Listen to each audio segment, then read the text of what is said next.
I want to take this time to really, really think about something that's important. Christmas is right upon us. And I want to tell you a story. When we were little kids and we came from Cuba and it was Christmas Day, my father was able to save enough money to make us a sandwich. He told us that we could have a piece of ham and a piece of cheese with between two loaves of bread and toasted, and we thought it was the greatest gift in the world. But it wasn't until we went outside and we realized that all these kids were playing because they had toys to play. And we could not understand why we didn't have any toys. My father sat us down and said, son, it's not that we are poor, it's just that we just don't have money now. But I'm giving you the greatest gift of all. I'm here with you and I'm giving you my presence. I could not understand that for a lot of years, the value of that. As I ended up making millions and millions of dollars throughout the years, I showered my children with tons of toys. And for me, it was almost a way to justify or to buy the fact that I just was not there in their lives. That I was so busy running a drug cartel or I either was in prison. So for me, in my mindset at that time was just, I'm just going to give you and then you're going to be happy. Come to realize that it did not make them happy. It was when I was able to give them my time that they would really be appreciative of what really meant for the power of Christmas.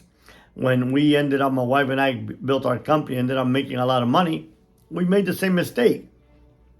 We had two young children and we decided we're just going to shower them with gifts. And actually we're buying more stuff for us than for them. And then we realized when the next Christmas came around, they still had toys that they never played with. We made a decision that day to teach them the power of giving. And that is the greatest gift that you can teach your children. The greatest gift you can give them is your presence. The greatest gift you can teach them is the power of giving, which is really the power of love. So what we ended up doing is saying, okay, Jesus got three gifts. You know better than Jesus. So pick three gifts, no more than $100. And then for every gift that you receive, you give one of your old gifts away to a shelter or to many, drives for toys for children that have no gifts.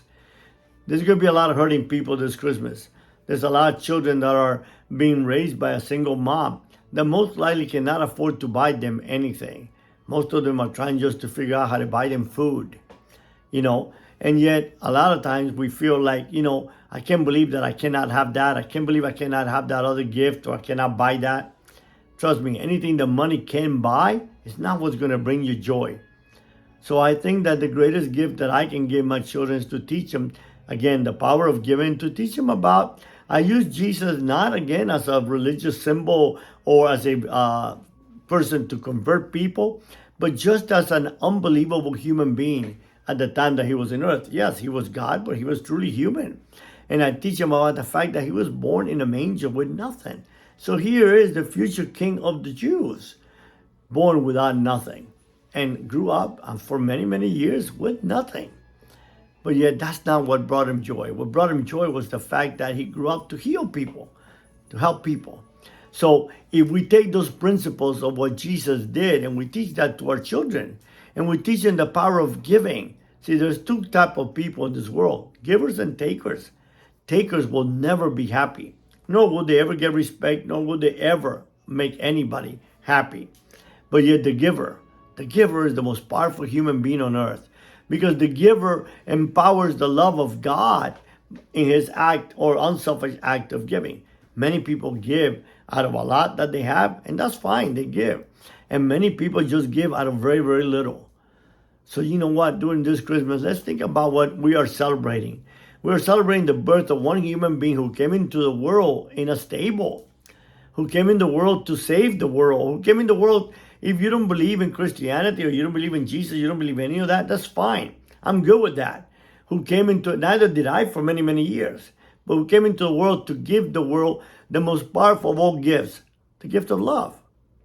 We make all these rules around Christianity, but in the end of the day, Jesus taught two things. He says, you want to know my commandments? Here they are. Love God with all your heart, spirit, and soul, and love thy neighbor. So who's our neighbor? As I've said many times, anybody that we see. That is our neighbor. A person created by an amazing creator.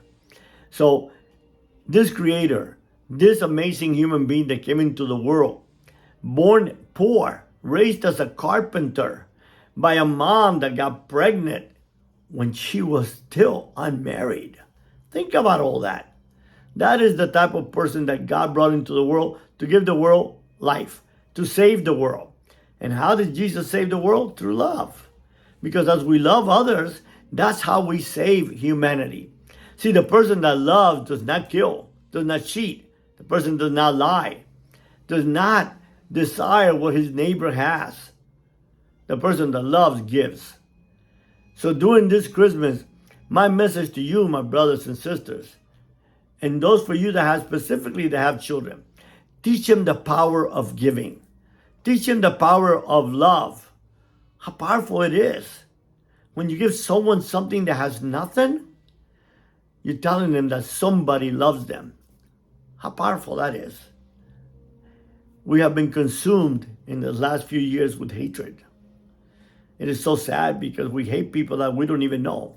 As I've told you before, so many people say to me, can you believe what this person has done? Or can you believe what Biden or Trump have done? I don't give a damn what they've done. Because the truth of the matter, I don't know them. I'm never going to know them. But I do care about what my children have done. I do care about what I do. Because that has a direct impact in my legacy. Has a direct impact in the story of my life. So yeah, the story of my life did not start out very charming. I was a drug lord. I hurt a lot of people. Not thinking I was hurting anyone, but I was.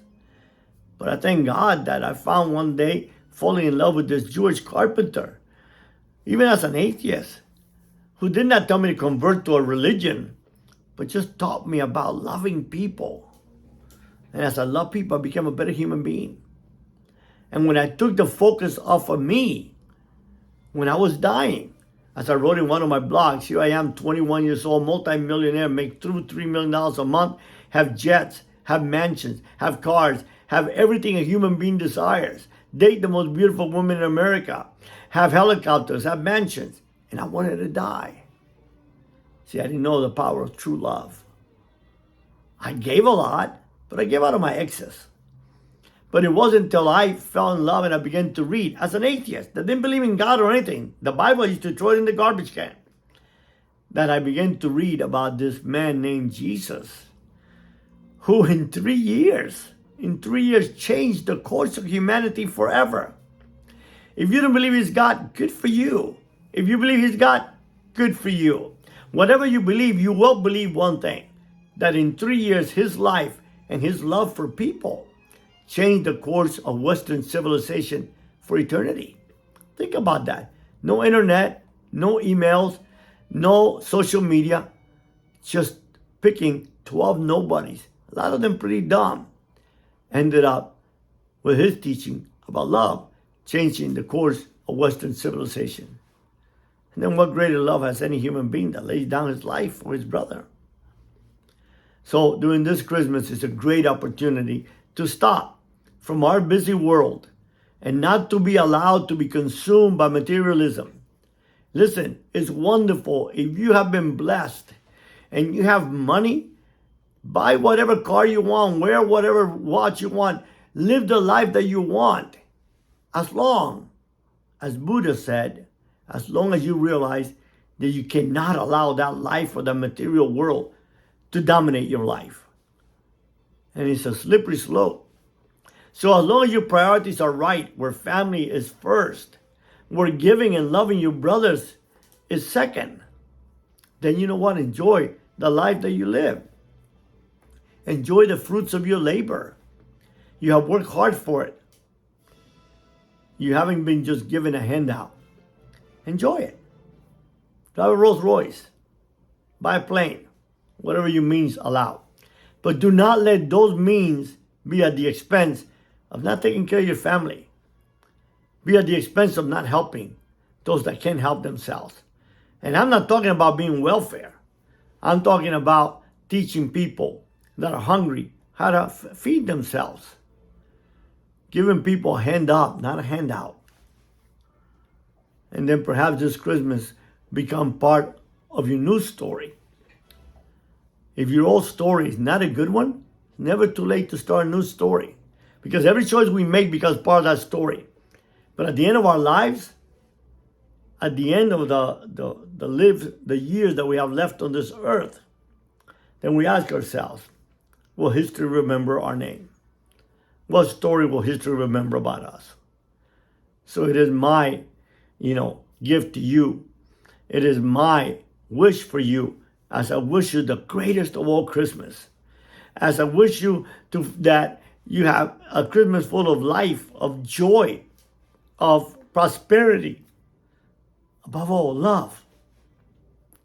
That for one moment in time we put away the hatred, especially for people that we don't know, will never know, and who really will not have an impact on our lives. We put that away and focus on someone who taught us the power of love, the power of giving, the power of forgiving, the power of redemption, the power of faith. That's the people we need to listen to. We don't need to listen to social media and let Facebook just inundate our mind with hatred, or Instagram, or Fox News, or CNN. Perhaps take a moment. Just meditate and think about our purpose. And for those of us that are hurting, that don't have anything, that might be sick, or might have lost a loved one, my prayers are with you. But about to let you know something. This life is just a fleeting moment. We will have eternity. It amazes me how many people will spend everything they got if they're given a bad diagnosis to add 10, 20, 30 years to their life, but yet they play with eternity every day. We're too great of a creation to just die and become fertilizer.